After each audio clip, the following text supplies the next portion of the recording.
All right, guys, pictures up. Pictures up. Pictures up.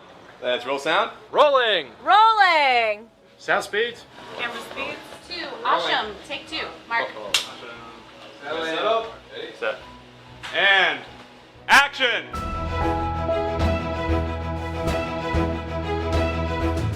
Welcome to the Penn Cinema Podcast, your behind-the-curtain connection for movie news and reviews.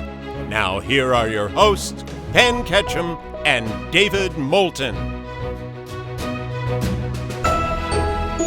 Welcome to the show. I'm David Moulton. And I'm Penn Ketchum. What's up? Penn, welcome to the holiday extravaganza. The holiday extravaganza. We have dressed up the studio for our listeners' enjoyment. That's true. Yeah. It looks beautiful in here. And you think because we sometimes, on the very rare occasion, stretch the truth. Right. Right. So when I say what I'm about to say, you're going to think that I'm joking, but I'm not. The set today is dressed for Christmas. Yeah. With holiday lights. It Beautiful, lit holiday. You can't see that it's lit because the lights are on, but they are. If you hold your hand up, you can tell. Yeah, they're beautiful. And we got a lovely string of them. Now, you and I both happen to celebrate Christmas. Right. But these are holiday lights so that everybody can celebrate in the holidays, Right. the end of the year festivities. Indistinct lights. Yeah, they are beautiful. It's a Festivus for the rest of us. Right. And there is a present What? in the middle. This is not from an elf. Last week we had a present arrive from an elf. Okay. And this is from me for you. Really? It's not a gag gift, I have to warn you. Because David and I don't usually do like real legitimate gifts. We usually try to do something funny. Yeah. Yeah. Yeah. So why don't you go ahead and open it up Okay. if you want to. All right. No, I don't want to. Well, I'm not trying to be bossy. It's this Merry Christmas, Dad, crossed off David. It says David, but my pen ran out while I was writing it, so I had to like try to trace it over with a better Sharpie. Perfect. Oh my goodness. Is this a new headphones? New headphones for my guy. Oh my goodness. Why, thank you. I think that your current headphones are certainly good enough. And I'm sure they work just terrific. They are falling apart. But they are falling apart. Even I clocked it, and I was like, I should probably do something about that. It's all good. I'm not. I was like, I think he would like a new pair of headphones, but I don't want to be like, hey, you know. You're kind of looking down from Right. this place. We're a higher quality than that. we got an image to maintain here, David. Wow, thank you. You don't have to open it. Okay, It's I'll fine. open Yeah. it later. Merry it's Christmas. fighting with me. Thank you so much. Merry Christmas. And it's good that we did that gift because we don't have much else to talk about That's in true. the news. That is true. The biggest thing in news I saw was Yeah. an answer to Penn's prayer, or I should say, an answer to my prayers for Penn. For Penn. Yeah. YouTube has terminated the channels Screen Culture and KH Studios, notorious AI movie trailer creators. Right. I guess they went to as far as labeling fake movie trailers as spam and predatory and problem causing, and these were two of the bigger ones. We've crossed their paths. We've had issues. Yeah. So for those of you who might be newer listeners, years ago, back when I was just a kid and I started doing the podcast, me and David were just kids. And David would tell me, watch this trailer, that trailer. And I would go on and I would like type in XYZ trailer and I would watch whatever trailer came up. Frequently, it turned out I was watching a fake trailer. Right. And then I would walk over with my big diaper and short little Right, legs. right, and be right. Like, hey, Penn, This is the wrong trailer. that's the wrong trailer. The funniest one was when I listed the trailer for Titanic 2 under our trailers, and you were like, I don't think that's real. I don't. I had somebody at work the other week go on and on about the new Transporter movie and how the trailer looked so cool. What? Only for us to be like, dude, that's not real. Now, I was making a joke about that Titanic trailer because I knew it was fake. I think that was the whole point of it. Oh, really? But just kidding. Like, all seriousness, have you ever seen the Titanic, the fake trailer for Titanic 2? I don't think I have. Oh my God, it's really good. They use clips from Titanic and also some other. This was made before AI, so they had to like really like work to make it happen. Yeah. But the premise is that what's the guy's name? Jake, I think something like that. Yeah. The Leonardo DiCaprio guy. Yeah. The premise is that he didn't die. Like the movie starts off with him underwater, like, you know, and he lives. And then I think, if I remember correctly, it might be like a vengeance movie. I don't remember exactly, but it was really funny and it was really well made. So if you get desperate, watch the Titanic 2 trailer. If you can, if it was on one of these two channels, it's gone. I bet you it's still around. The reason why I say that is because it was not like. I feel like YouTube is reacting to people who are trying to get you to think it's a real trailer. Mm-hmm. This was like intended to be like a joke. I could be wrong, but I see.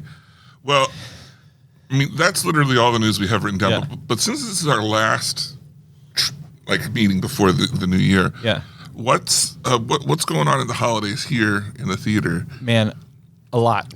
Because well, everyone else thinks, oh, you know, everyone's off. Like this is prime season for the biz. Yeah, we're rocking. We're having early morning show times. I tell you, we are past the. We had a special Grinchmas morning, and we had another special Elf morning, where kids came in and there was like crafts and prizes and free hot cocoa and stuff like that. And then coming up on Christmas Eve, on Wednesday, December 24th, we have Polar Express morning. Cocoa, $5 or $8. I forget if it's $5 or $8 shows. And these have been incredibly popular. They're coming out like crazy for them. So that's the last. Excuse me. That's the last of our holiday things. But then when I say things like our events. But we're also playing Polar Express in IMAX, and we're playing, well, not anymore because of Avatar, but we played it in IMAX. And we have, you know what's selling a ton of tickets is our annual screenings of Christmas Vacation. Oh, wow. Love it. And you already did the Grinch, you said, right? We already did the Grinch. So we have the Polar Express breakfast coming up on Wednesday morning. Nice. Yeah. And, I mean, we're having a banner holiday season. I mean, we are number 3 in our market, which is amazing. And here's an interesting stat, which you and I predicted. Mm-hmm. In the entire country, and I think we can say the entire world, because the market outside of America for this particular type of movie is not great, but officially for the North American distributors or exhibitors, Penn Cinema and Lidditz is the number 2 highest grossing movie in the country for David. Wow. So there's an animated religious movie called David, and we are selling more tickets than everyone in the entire North America except for this one theater in Tennessee. But so we are second behind. Well, it's probably pretty close to Sight and Sound, right? No, because Sight and Sound's in Missouri. Oh, I thought it was in Tennessee. Yeah, they're in Branson, Missouri. Interesting. What movie do you think of when I say Branson, Missouri? Wasn't one of the ones we watched? We did. No, it's from She's Out of My League. Oh. They have family back in Branson. The family goes on vacation and they get on a plane, and the guy like flips them all off and gives like a big speech about how he hates everyone, and then the plane won't let him off and he has to stay on the plane. He like tries to storm out, but they won't let him leave the plane. Anyway, yeah, so we're number 2 in the country for David, which is really exciting, and we're rolling. I mean, it's nice. It's a busy holiday season. You know, we were in here last night and we did 3,600 people in one day, which was, you know, terrific. And a bunch of people stopped me in the lobby and say how much fun they were having that particular night. And then also 2 of them, completely unprompted, said to me, I really like coming and seeing a crowded theater. You know, it's really nice that the theater is hopping and buzzing. Yeah. So Something special about that. Have we teased anything about special projects that we might be working on in the new year? We said we'd talk about it more. Yeah, we said we'd talk about it more, and here's what I'm going to say about that. Yeah. As how Lord would say. Let me say this about that. Any plans that we have had, I'm currently inclined to put on a shelf because, I mean, it's just too good. Like, Yeah. you know, like the movie business has highs and lows, and I think that what was worrying a lot of exhibitors this year is that a lot of the bigger movies were not doing their job. And so we were starting to get nervous, like, well, if big movies aren't doing their job anymore, maybe we need to think, well, I'm sorry. The biggest movies have been doing massive work, Right. and amazing. When I say big movies, I'm talking about, like, for a couple examples, The Running Man. Like, Running Man should have been a $60, $70 million movie, and it was 30 or 40 or something like that, And so there's a bunch of titles that should be doing big business that just did not. And that's what I was referring. The biggest titles are overperforming. They're doing amazing, So anyway, my current position, my current feeling is like, I think we need to, double down on doing what we're currently doing, and continue to do it and do it well. And David and I have really exciting plans for the podcast, which we'll talk about in January. But super exciting for that. But yeah, other than that, there's not really anything else. That's cool. Yeah, I agree. There's a magic to going to the theater when it's full and feeling like you're a part of something culturally. Yeah. I don't know how else to explain it. It's one of those things that sometimes I think you don't necessarily make note of it at the time, but when it's not there, that's when you're like, oh, what are we doing? Something's missing. Yeah, Drew had a really helpful piece of advice for me. I was putting showtimes up for Polar Express and Grinch and The Elf and all that kind of stuff. And I saw that it was pre-selling, and Drew, knowing me, was like, you're probably going to put a bunch of extra screens on to allow for additional ticket sales. But he cautioned me, maybe we don't do that. Maybe let the theaters be really full. So have 3 screens of Polar Express and it's packed instead of 6 screens that are all halfway full. Because my philosophy would have been, well, put 6 screens so that it's more comfortable. But he made the excellent point that, like, part of the fun of this is the excitement of being in a crowded theater full of kids who all, ooh and ah and giggle and scream at the same time. So that was really good advice. We did end up adding screens just because even the ones we had were sold out. But speaking of selling out, this thing with Stranger Things is out of control. Really? Like, we literally have it on New Year's Eve and as many screens as I can spare. And they are, when I say sold out, you might be able to find a couple seats, like literally 2 or 3 seats in each auditorium. And other than that, you're out of luck. And the next day, I have it playing in 4 or 5 screens all day long on January 1st. And none of those are quite sold out to that extent, but every single one of them is probably at 70% capacity. Wow. Like, they're all full. It's crazy. Wow. It's really exciting. And I just wish that, like, I hope that Netflix takes note, and I hope that all the streamers take note, because we have been saying, Drew and I have been saying for years, like, if we could get like the season finale to whatever, whatever big show that everyone's talking about. What was that Western one that everyone loved? Yellowstone. A season finale to Yellowstone, or a season opener, to something, and I mean, Netflix has proven, because Stranger Things is a big show and the series finale is a big deal, but it's not that big. Yeah. Like, it is a big deal, but it's not like it's the show that literally everybody is talking about. People who are into it are talking about it. So I think this shows that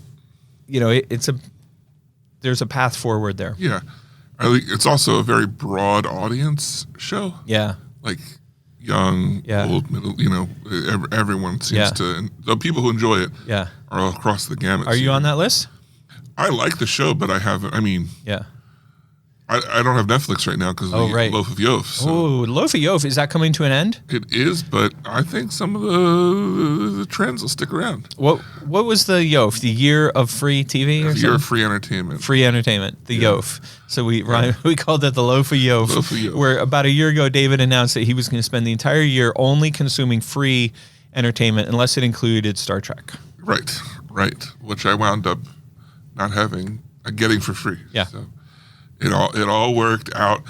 I think, and I guess we can talk about this. This is year-end episode, and things are light. I think while I have the freedom now, if I want to sign up for something, I feel like I can let myself. But I don't feel the need to I've had access to Hulu, and I think I would probably maybe sign up for that. But really, the things that I want to, I'd like to give Apple TV a try. There's a ton of stuff on there to watch. Good stuff. I've never been into that. I don't have any real draw to Netflix. I feel like that spell is kind of broken. Netflix is my number one, well, behind YouTube. Number one is YouTube. Number two is Netflix. And the reason why Netflix is my number two is because it's the simplest platform to navigate. Yeah. There's nothing on there that it's either with your subscription or not with your subscription. There's not free ads or not free ads. Like, you either have Netflix or you don't. Right. And if you have it, then you watch all of Netflix. And if you don't, then you don't watch Netflix. And I hate going on the other platforms and you scroll through and you see a movie and you click on it and then you're like, oh, this is not included with your subscription. Right. Fuck you. Yeah. Come on. Yeah, for real. And I think I might subscribe to Dropout. What's that? Do you know College Humor? Yeah. Well, years ago, they went and created their own streaming service of just different types of sketch comedy game shows. And I've been a fan of their, what they put on YouTube for ages, but what they put on YouTube is usually cut down or only a portion of the show that's on Dropout. Yeah. And I think it's only $6 a month. And now I've got years of backlog to check out. So I'm not saying that it's come January 1st, I'm just going to do all of these things. But now that if there comes a time where I'm looking for something to watch, I'll let myself look and see if they have something I'm interested in. But as far as re-upping everything that I was missing, HBO and all that stuff, I just don't feel. I found in this year I did a lot more of things that I felt like I was. I don't want to say neglecting because they're not important things, but as far as entertainment goes, right. I would waste so much time looking for something that I wouldn't watch anything. Right. And then when I would watch, I felt like I was missing out on watching something better, even if it was fine. Right. Or I had wasted my time. Yeah. But in this year, I've gotten into shows like ER, and I've definitely played more video games for an hour or so instead of watching, whatever. Do you think it's a coincidence that the year you got really into ER, you spent a lot of time in the ER? Is there a relationship there? Sometimes life imitates art. Is it causality? Yeah. I'm not watching that show. I don't want to be in the ER. I'm just saying. Yeah. I only have a season and a half to go, so. Oh my God. What's my life going to be like after? Empty. That's for sure. Empty, shattered, and alone. Wow. It hurts. It hurts. Well, is that it? That's it. Yeah. All right, this week we got a bunch of trailers. I think they're all good. Yeah. I think that they all have their own merits. I know what my trailer of the week is. I do too. It's easy. Yeah. I would say mine's pretty easy too. Yeah. But wrong. Ooh. Of course. Ooh. All right. Well, let's start off with The Breadwinner, which I want to say looks like a great movie if you have Spawn. I'm going to say it looks like a great movie if you are 12 years old. Yeah. Here's the thing. You can see it with your 12-year-old. Okay. I love Nate Bargatze, and this movie does not change my mind about him. He's great. What I don't like about this movie, and maybe the trailer is misleading, but I don't know any dads in this day and age that are as clueless and stupid as they make this dad out to be. As the typical 90s sitcom dad? Right. Yeah. 90s or 50s, like I get it. So this movie that we're talking about is called The Breadwinner, stars Nate Bargatze. I think you can understand this movie if I tell you it's Mr. Mom for 2026. Yeah. It opens on March 13th, which is Amy's birthday, and the movie looks good. It looks cute. It's, entirely Hollywood produced. It's very sort of bright and colorful and unrealistic, and it's not intended to be gritty and, anything like that. But I guess the thing, And I don't mind that the idea of the movie is like, oh, so the premise is the mom has to leave for a month. And it's like, oh, what's the dad going to do on his own? Yeah. You know, the poor, helpless dad. And I feel like it's just, that's why I say it would be good if you're a 12-year-old, because you could believe that your dad could be that stupid. Right. I don't buy it. You're like, as a dad, you're going to advocate for other dads. We are not that dumb. That's what I'm saying. And I mean, I think you can, like, I would 100% agree that Amy is better at a lot of things than I am. Yeah.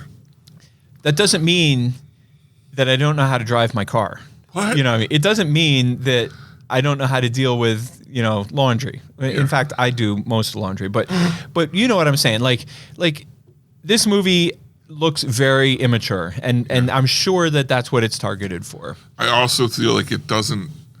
He has a kind of a goody comedian. Yeah, he's a very wholesome. Yeah. Yeah. I also noticed while watching it that it doesn't push any type of boundary.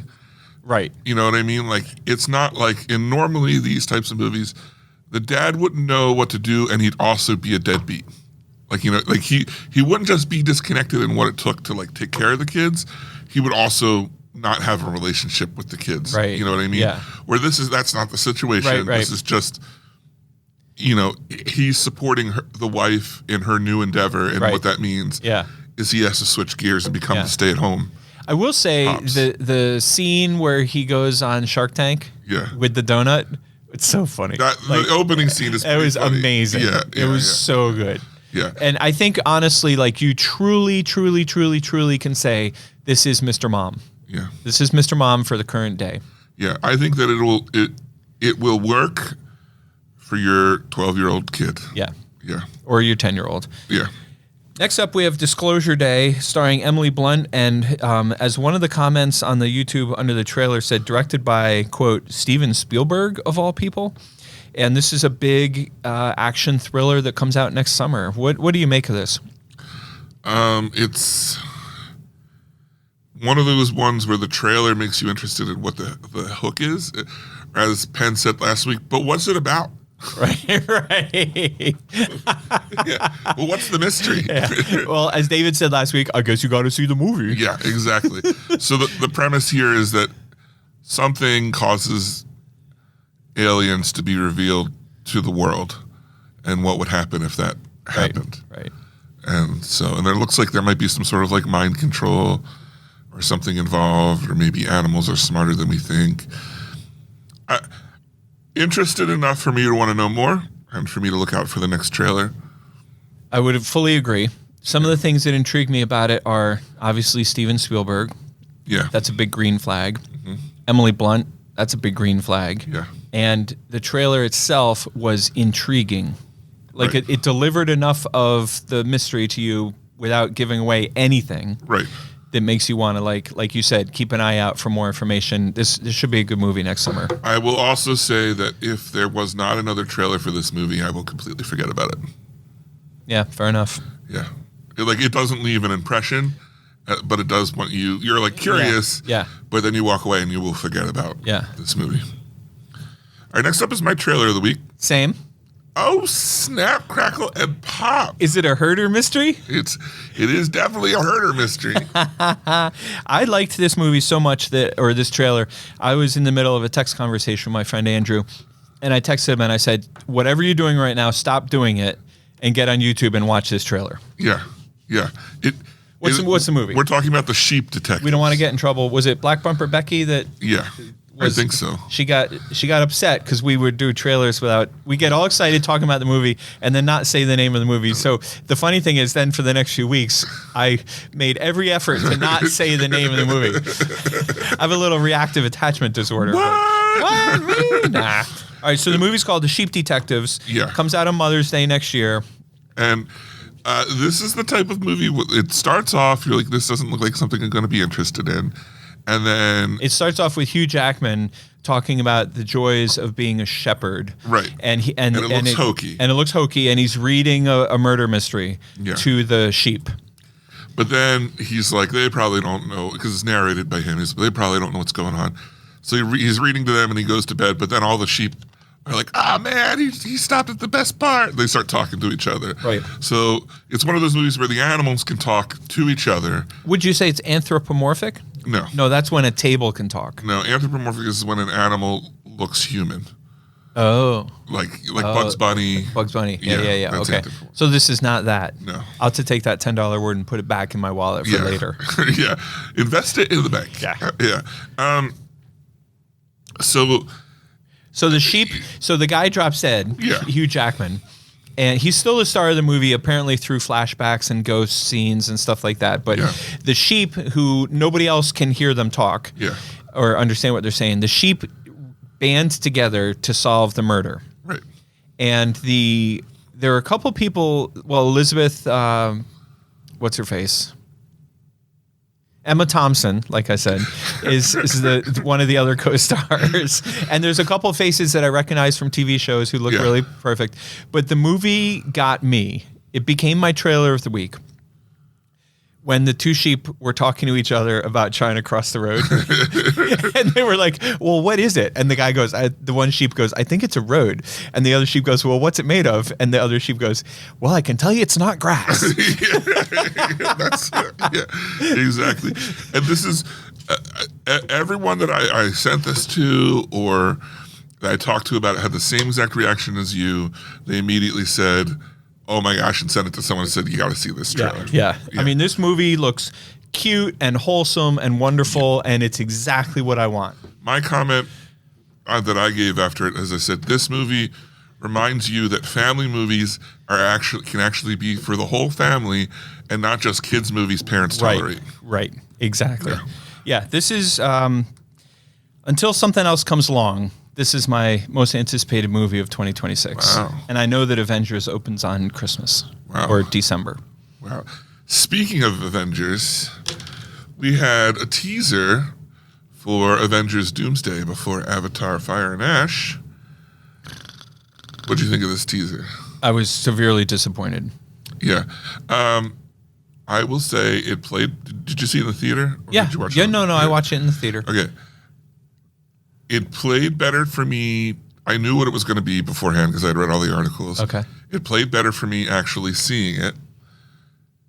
But the audience reaction was palpable. It was gasps and like when the titles because as it was happening, I don't think everyone caught on. Oh, gotcha. And then it said Steve Rogers will return, and everyone was like, "What?" Like there were people like the buzz. Okay. The lights are down.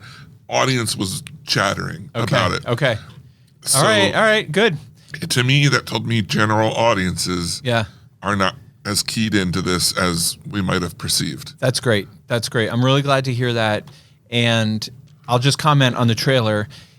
It's a very artistic trailer. It's very calm. There's no action. There's no nothing. No. It's basically a long, slow shot of Steve Rogers holding a baby. Is that correct? Do I remember that correctly? Yeah. So it's supposed to be, remember, in Endgame, he doesn't come back. He goes and stays with his girlfriend in the past. Yeah. So he goes into their house. Yeah.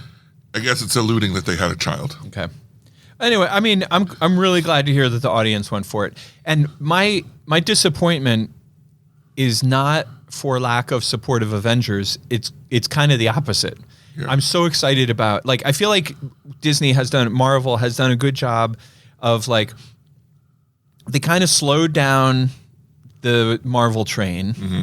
Do we have another Marvel movie between Spider-Man between now and Avengers? Yeah, so but there's no, superheroes other than Spider-Man between now and December. There's at least one TV show. So I think that they're priming the pump perfectly. Yeah. Because by the time a year from now comes around, I will be ready to jump on the hype train. Yeah. Yeah. So now, can you say anything on if there will be a new trailer next week? No. Okay. Is that what you're hearing? Well, the rumor was that there were supposed to be 4 trailers, one new one every week. Yeah. And that the next one was going to be about Thor. Okay. And that, I don't know past that. Yeah. But it was going to be a similarly short thing, but with a different character. That sounds believable. Yeah. Okay. Right. Next up, we have Dracula. Yeah.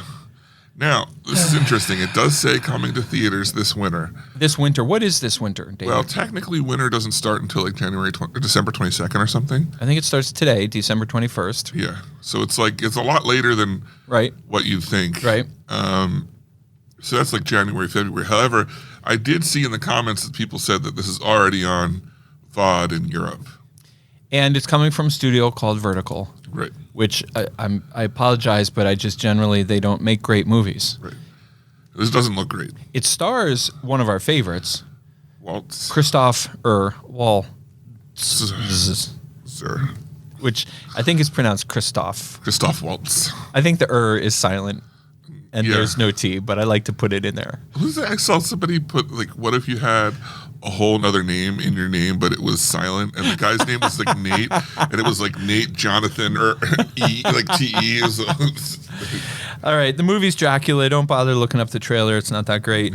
The next one is interesting. November 6th of next year, we get a Jimmy Stewart biopic. Yeah. I love Jimmy Stewart. Who doesn't? And so, what do you want, Mary? You want the moon? Right.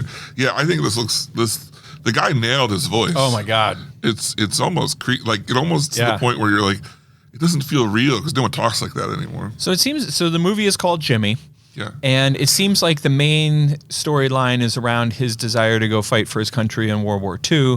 There's Yeah. some pressure that he can't because he's a national treasure, but obviously from the trailer we learned that he does end up in combat. And I think it looks really good. Yeah, I agree. I think it looks fantastic. Yeah. Next up, we have another step in the Bob Odenkirk action genre called Normal.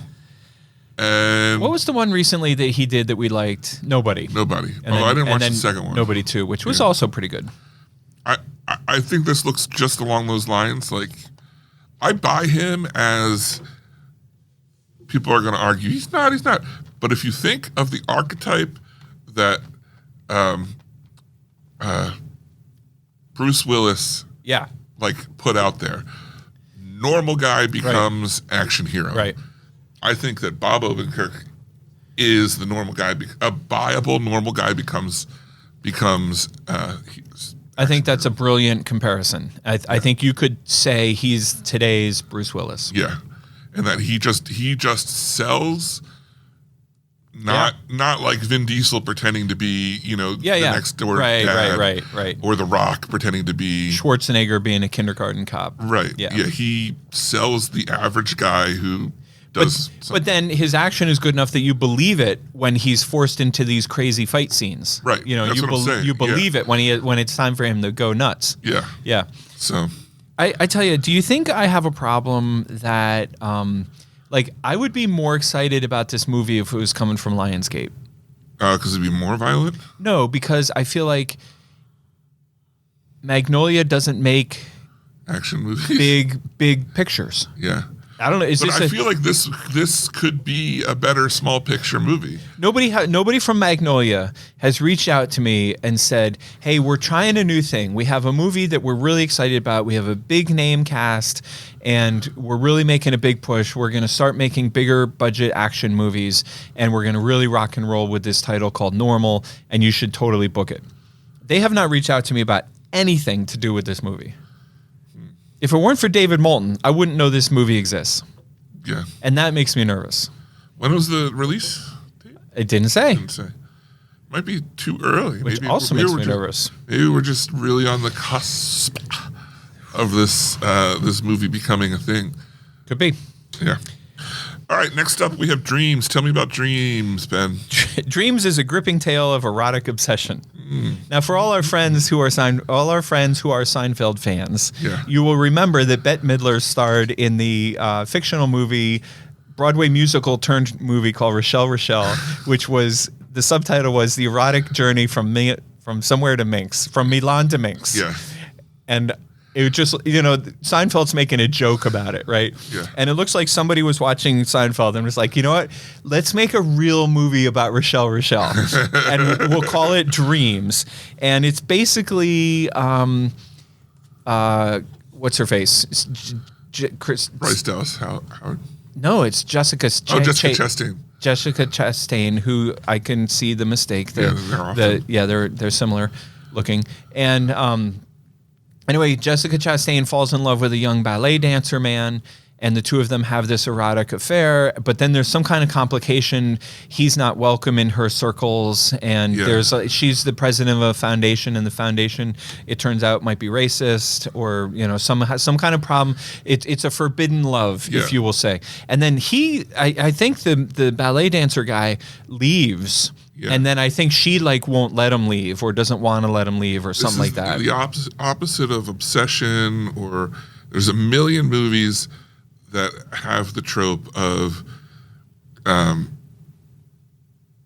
forbidden lower love. Class person falls in love with an upper class person, but usually it's the upper class person closes out the lower class person, and they become obsessive, dangerous, you can't shut me out, kind of thing. And this movie flips it upside down in making that the poor person's like, no, I can't be a part of this world. And who is an immigrant leaves the country and gets obsessed with here. This doesn't look great. No. But we like Jessica Chastain. It might be okay. Maybe there's more to it. I don't know. The kid I might watch it for her. The kid that plays the ballet dancer looks great. Yeah. All right, last but not least, we have a trailer that David hasn't had the pleasure of watching yet. This is the first trailer for next year's big Michael Jackson biopic called Michael. Mm-hmm. I feel like they spent all their time making the movie, and then when it came time to picking a title, they were like, let's say the movie about Jimmy Stewart's called Jimmy. Yeah. What do we call it? I don't know. Let's just do it Michael. Anyway, I'm teasing. This looks good. It's going to be a big movie. There's a few names in it, but the guy that plays Michael Jackson, I believe, is unknown, or at least unknown to me. Looks like he really nails it. The voice, the persona, they're walking, how he carries himself and his movements. Amy and I, when we were in London, we were fortunate to see the musical MJ.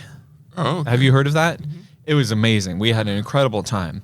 And it was so funny because at the beginning of the musical, there's all the dancers are on stage warming up, and then the guy who plays Michael Jackson walks out on stage. And the audience that we were sitting with, the real life audience, screamed and shrieked as if Michael Jackson had just appeared from death on the stage. Yeah. And I was looking around and I was like, this is cool and all, but that's not, you guys know that's not Michael, right? Did you have trouble seeing it through all the fog? It was foggy London, yeah. And also I can report, by the way, London Bridge is still standing. Completely upright, yeah. Wow, that's crazy. Anyway, when it's time for people, you ever been to a party or a meeting and they have an icebreaker and they're like, tell us something about you that we might not guess. Right. Everybody knows how much I love the Grateful Dead, and I love folk rock, and I love jam bands, and I love rock and roll and all that kind of stuff. I also love Michael Jackson. Big time. So I'm super excited for this movie. It's called Michael. The trailer looks great. I don't think... My gut tells me this is not going to be something like Bohemian Rhapsody or Rocket Man, some of the other great musical biopics. I don't think that this is going to rise to if you're not into Michael, I don't think you're going to be motivated to go see this movie. Yeah. But it feels like Michael did pretty well for himself. I mean, what do you have in chronological order? I'm going Elvis, Beatles, Michael Jackson, Taylor Swift. You're not going to throw in Justin Timberlake in there? Nope. All right. Nope. I think those are your big ones. In 200 years, when somebody has to fit the history of rock and roll in one chapter of a book, you're going to have Elvis, Beatles, MJ, Taylor Swift.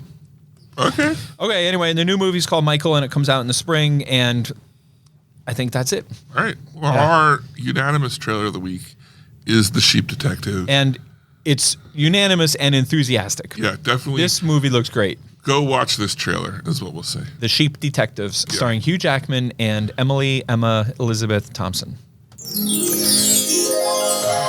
Sometimes that zen just hits, I feel better already. Yeah. And it's good you feel better because we're about to dive in to Avatar, Fire and Ash. Thank God. Okay, after you, my friend. Avatar, Fire and Ash is the third movie in the Avatar series. Correct. Agreed. That includes water and fire and ash. Agreed. And regular Avatar. Right. Yeah. Penn, how do you feel about Avatar: Fire and Ash, Avatar the Third, The Journey Continues? A3? A3? Wait till they get to A24. Right. Only 21 more to go. Yeah. Well, first of all, I'll come at it from a business point of view. Yeah. Even though we're number 2 in the country on David, Oh, our number 1 movie is Avatar okay. on the strength of the IMAX sales. If you just look at attendance numbers, David's the number 1. But premium large format for us is IMAX, and that has secured a top spot for Avatar. And it's living up to our previous experience. I did see the movie. This isn't like a long way around to admit that I didn't see it. I did watch it. Okay. But I want a couple of these points I want to cover first. It lived up to the previous Avatars Okay. in the sense that it's our number 1 movie, and I don't know anyone who's seen it. None of my friends are talking about it. But, we had 200 plus people in last night to watch it in IMAX. I watched the movie. I enjoyed the movie. It's beautiful to watch.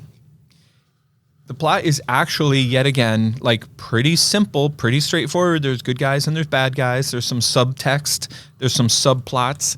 My whole entire review of Avatar can be summed up in this. And I haven't made up in my mind if I'm going to give it best movie or worst movie. So I'll just give you my review. Yeah. My review is the new Avatar movie is 100% definitely an Avatar movie. Like, the one thing I know about it for sure, this is Avatar. Yeah. It doesn't stray even a minutia from the first two. It's literally like it's another Avatar movie, period. That's all I could say about it. Interesting. What did you think? Interesting. Man, you're coming at me with that already. I got to tell you, one of the most shocking things about this year in general is that I liked this movie. Wow. Yeah. Not only did I like it, I think it might be the best of the 3 as far as like a movie story goes. It is not standalone, and I think that a lot of what makes it work is all of the stuff it leans on in the first, because it got out all the like character building and everything out in the first 2, and so you didn't have to spend a ton of time like building up like, what are the kids' personalities and why this and why that. Like, it just kind of hits the ground going, and I felt like in the beginning it felt a lot of the samey. Yeah, I would say the first like third of it maybe feels very similar, but then it does go in ways that, I don't know, nothing about this movie necessarily surprised me as much as it was just like didn't get to where I thought it was going in the way that I thought it was going to, if that makes sense. I've decided on my judgment, which I'll save until it's appropriate time. Okay. But I will agree with you. From a sheer entertainment point of view, I felt like the bad guys were terrific. Yes, and that was something the last one specifically was really missing. Yeah. It felt just like a rehash of the previous one. I liked the world building. I liked some of the, the characters that had conflicts, like the conflicts that they had not only made sense, but kind of got resolved in ways that worked for not just for them, but the overall narrative story. Do you have a favorite sequence or scene?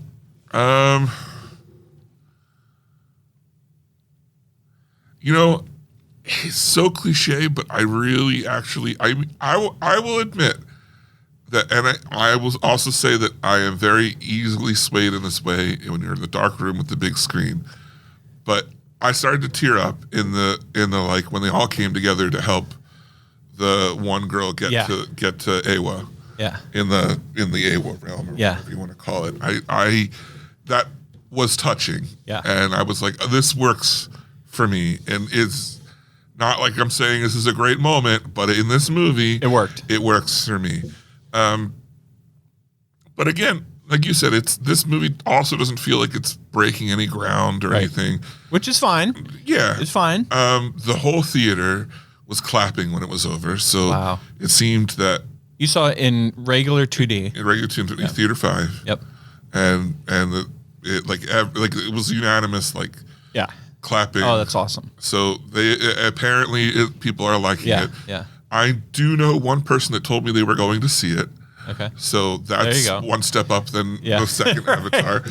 It's a big step for us. Yeah. Now, I don't know if they actually made it, Yeah. but as far as like downsides, I mean, you saw it in IMAX, which is the new frame rate, right? No, it's the old frame rate. It's the old frame rate. Right. I felt like this movie was choppy. It seemed, not everything, and that's what's weird. It was like certain scenes looked incredibly beautiful and so like realistic. The water and all these movies is fantastic. Yeah. But then there'd be other movies that just, other scenes that was like, man, this feels like it's missing frames. Like Yeah. it just doesn't, it doesn't feel right. The characters aren't as sharp. And I'm this isn't me saying it's like the projector or anything. Like I think that this is the way, either because it's so big and that's just it more noticeable when it's big, as opposed to like but there were parts of it that I was like, this feels like it's missing frames, or like it wasn't. Yeah. Like they spent a lot of time on this scene, And then maybe hurried through this and other then one. hurried through this Yeah. one, and it was pretty inconsistent. You know what they did not spend a lot of time on? What's that? Dialogue. No. One of the things that All of them have horrible dialogue. one of the things that took me out of this movie was in every single scene where somebody is running from somebody else, somebody of the group that's running said, "Come on, let's go. Hurry, follow me. Hurry up." Yeah. And every time they set off to go do something, somebody said, "Let's do this." And it was like repeated, like I want to go in with a little counter and click how many times I hear the same.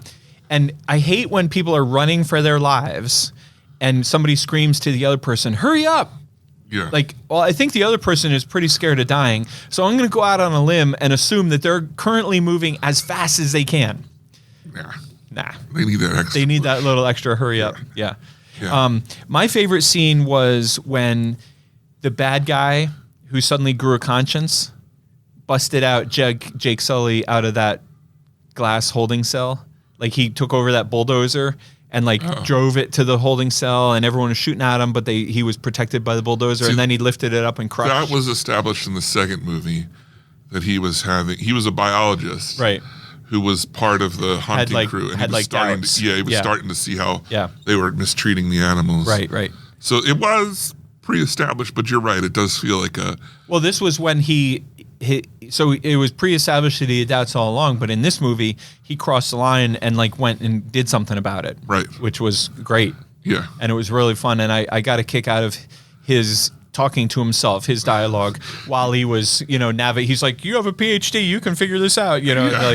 What am I doing? What am I doing? This is crazy. What am I doing? Yeah. Yeah. I thought it was really good.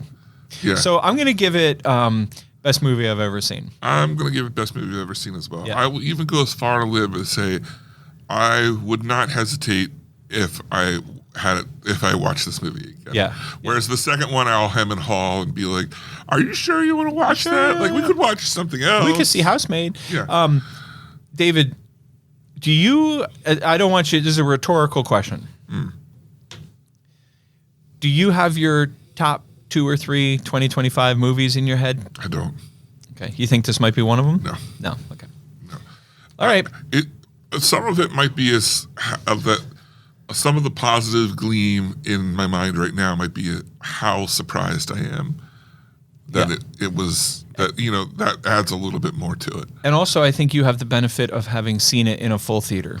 Yes, I'm sure that added to your enjoyment. It 100% did. Yeah. All right. Avatar: Fire and Ash, best movie we've ever seen. Yep. And now, so the next time we convene, we'll be doing the best of 2025. best of 2025. And maybe we'll talk about if we see anything during the break. We'll talk about it, but there's nothing specific. There's a lot of good movies coming out. I want to point your attention to Timothée Chalamet in Marty Supreme. Mm-hmm. Point your attention to my current favorite movie of the year, Song Sung Blue, starring Hugh Jackman, who also is the star of Sheep Detectives. Hugh Jackman and Kate Hudson star in Song Sung Blue. Timothée Chalamet stars in Marty Supreme. We got Jack Black and Paul Rudd in Anaconda, which looks funny as hell. Yeah. And of course, Stranger Things on 12/31/January 1st, if you can find a ticket. Now, if you want to be a part of the extravaganza coming back, we would love to hear your top 5 movies. Please. At podcast@pencinema.com. Yeah. Podcast@pencinema.com. Send us your top 5 movies of the year. Right. And if you want to put a blurb as to why your number 1 is number 1, that's cool as too. We don't need it for all of them, but give us number 1 and we'll discuss. So now, moving on to listener feedback, comments, questions, so forth and so on. I want to start off with a somber note. And I want to say our thoughts go out to everyone's favorite sister and Tata and Sarah and the loss of their mother. We wish them and their family well as they work through this time. But on a lighter note, Penn, why don't you start us off with, and let me cue it up because I didn't already, but... Can you fly this plane and land it? Surely you can't be serious. I am serious. And don't call me Shirley. It's still funny. Yeah, all these years. First of all, you know it's coming, and it's still funny. And second of all, we've been listening to it for 30 or 40 or 50 years. Yeah. Yeah, Jesus, Lord. Okay, Nick Landis playing already, who, by the way, I don't think I shared with you. I bumped into him and his beautiful wife in the lobby. I think that was... Was it like a roller derby bump? Yeah. It was super awkward because then he had some broken ribs and we had to get him some ice from the concession stand. And you're like, it's part of the game, buddy. Get over sorry, it. buddy. Yeah. Keep walking. You're down at Theater 7, end of the hall. Nick Landis playing already wrote in and said, Hamnet was very good. Yous should have watched it. Whoa. Yous. I guess we've been told. Yuns. I think Hamnet will come back in January. Okay. But the last day of Hamnet is currently 12/23, and I'm a little disappointed because I have room for it if we can get through opening all these new movies Christmas weekend. So I wrote to Focus and asked them, I wanted to bring it back like the Sunday after Christmas, and they were like, nah, if you can't hold it, you can't hold it. What? Yeah, which I think is a little bit short-sighted, but that's fine. So anyway, the reason why Nick wrote in was he said, what's up with the ads at Penn Cinema? I feel like there's a story here.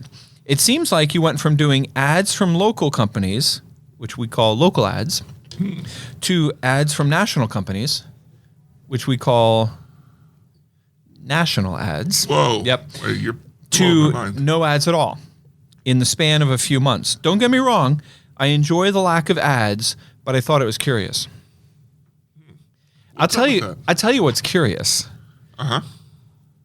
I would love to know what movie he went to where he saw no ads, because we are running the hell out of ads. Our ad program is as full as it's been in years. Interesting. Yeah, we have a full, rich ad program currently running, and we do have local ads, and we do have national ads. And of course, our premium ad goes to our friends at the Hamilton Watch Company, who are running a really well-made ad that highlights all their watches in various Christopher Nolan movies. Yeah. Have you seen that ad? Do you know what I'm talking about? It's a really nice ad. So I don't know what he's talking about. The only thing I can wonder is it at all possible, Nick, that you came in like a little closer to showtime and you just caught the trailers? Because our ads automatically are programmed and we get an error report if they don't run, and there have been no error reports. So interesting. I have experienced this multiple times the last couple of months, and I have not been to the movies that often where there's no ads. It's just the theater, and then the trailers just start. Oh. Well, it starts with the Hamilton. Yeah. Hamilton ad. Okay, well, I'll have to investigate that. That's 2 of you then. Yeah. Okay, we will get on that. Thanks, Nick. Thanks, David. Yeah. I mean, I didn't think anything. I was like, you didn't care enough to share with me. Hey, well, I mean, I don't want to be the bearer of bad news. That's all listener feedback. Since when do you not want to be the bearer of bad news? You're right. I'm always. You want to hear something that I got sent a lot yesterday evening? That was just such a joy, and I would never ever complain about ever. Yeah. Apparently, some Joker news quote unquote news Yeah. place came out and said that it's been decided that the male version of a Karen is a David. Oh. Yeah. That's fake news, David. And I said, let me speak to your manager Yeah. about that. Yeah. All right, David, let me ask you something. Yeah. Because the number one question that I get asked the most is, what's up with you? What's up with me, Ben? Yeah, what's up with you? I'll tell you what's up with me. And this, I almost texted you about this. And then I thought, I'm not going to because I'll talk to him later. And I don't want to bug you with, have you seen Tex? But have you seen Fallout? No. I think you might like it. Okay. Season 2 just started. First episode came out. Okay. And I was drawn right back in. And I was like, man, I'm not saying it's like the best show. It's on Prime. It's not the best, but it's entertaining. Do you know anything about it? Yeah. I mean, I know the show you're talking about. I've never seen it. It's like 50s weird sci-fi kind of, and that kind of works. And it's one of those worlds that I just kind of like being in. Yeah. I love those shows. Yeah. I'm not saying it's the best show or anything, but I do enjoy the world. I completely get it. Yeah. So I've been watching that. I've been watching ER, and I've been playing a game called Ball Pit, which is surprisingly addictive and quite fun. Yeah. But Penn, more importantly, what's up with you?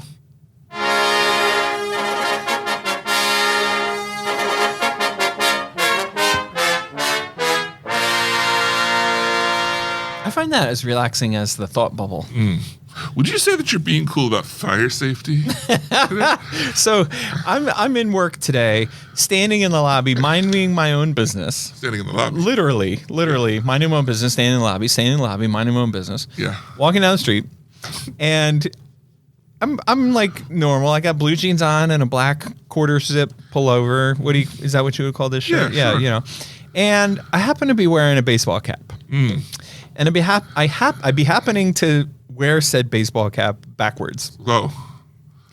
And I'm feeling a little bit casual, but not anything out of the ordinary. Cash. Yeah, I'm a pretty casual guy to begin with. Yeah. And I'm standing there minding my own business, standing there. And I'm talking to all kinds of customers and my team, my managers and everybody. Just out and about. I'm out and about for the world to see. And David comes up to me. I see David walking through the lobby, so I wave to him so he sees me. And he comes up to me and he goes, what's the song you sang? Be cool about fire safety. So David comes walking up to me and goes, be cool about fire safety. And I'm like, what the hell is that? And he goes, you look like a 90s PSA. It's true. It's true. I'll have to play you that actual song because it's from a 90s PSA. Like a public service announcement. Yeah. And they would show like at the end of cartoons. Right. So then just because he hadn't made his point clear enough, David then pulled up a picture from YouTube of like the fire safety dog or the PSA dog or something from the 90s. Yeah, with his backwards hat and an electric guitar. Yeah, exactly. So now, I spent the rest of the day walking around telling people to be cool about fire safety. Yeah. You got it. Right. So that's my first job. Yeah. The second thing is that I'm going to tell you that I saw Housemaid. Oh, was it good? I gave it 4 stars. Oh, nice. I highly recommend it. Okay. It's a thriller. It's not a horror movie, but there are some bloody scenes. It is so good. And there's a twist, and it's just... I am planning to see it tomorrow. Oh, highly recommend. Okay. Highly recommend. Yeah. Amy and Kayla and I have been watching Special Forces. Marley already watched the whole thing, but she's been kind enough when she's been home to watch along with us, even though she knows what happens. Special Forces is on Hulu, and I highly recommend it. It's like B-list celebrities go through like some kind of Special Forces armed training, and it is freaking hilarious. Okay. I started watching Flight Risk, which stars Marky Mark Wahlberg and Topher Grace, and this woman who I'm like, where do I know her from? I know that face. I know that character. Where is she? And I Googled it, and it's Mary from Downton Abbey. Oh. With an American accent and a tough guy FBI chip on her shoulder. Interesting. And a gun on her hip. Whoa. Now, here's the funny thing. The movie is pretty awful, but I've been thoroughly enjoying it, and I'm not done with it, so I don't know quite how it ends yet. But Okay. oh wait, no, that's not true. I did finish it.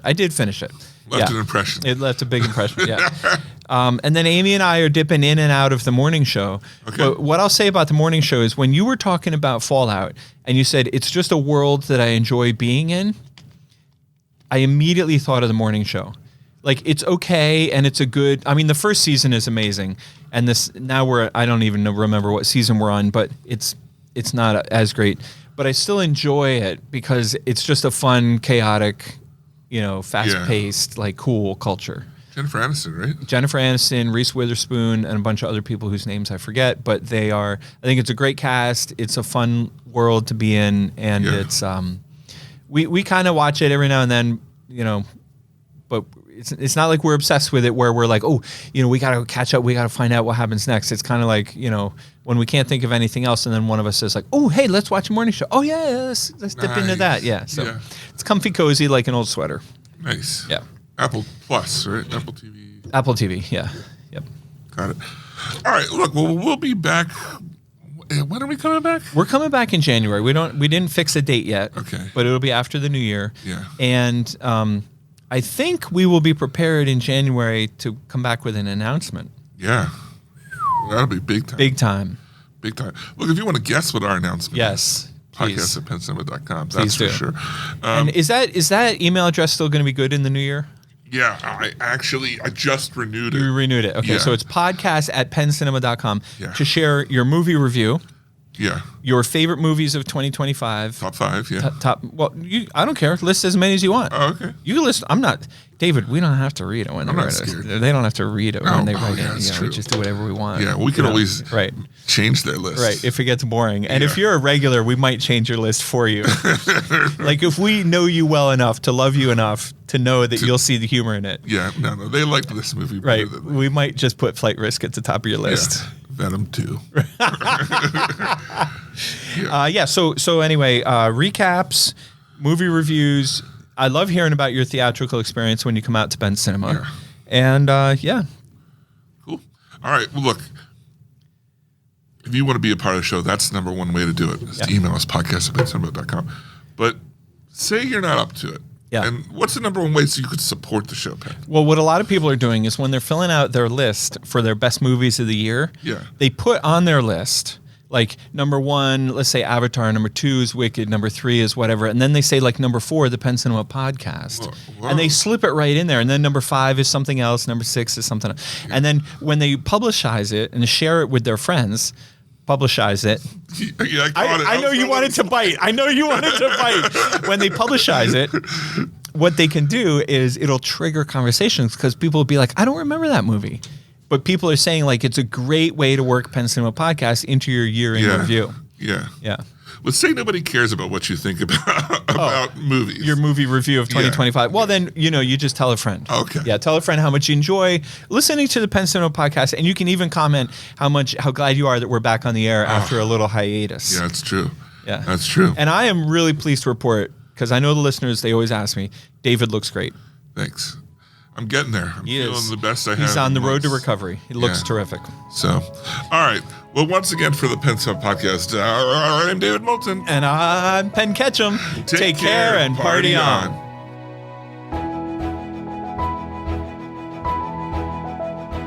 Thanks for joining us this episode. Our hosts would love to hear from you.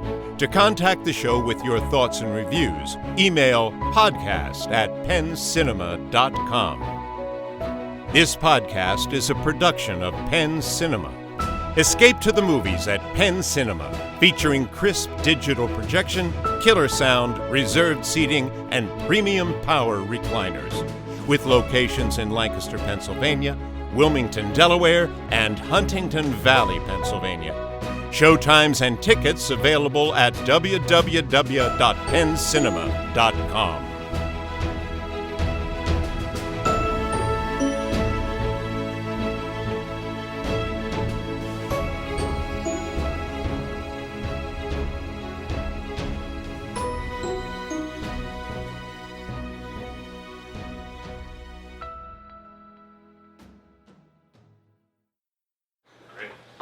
Nice.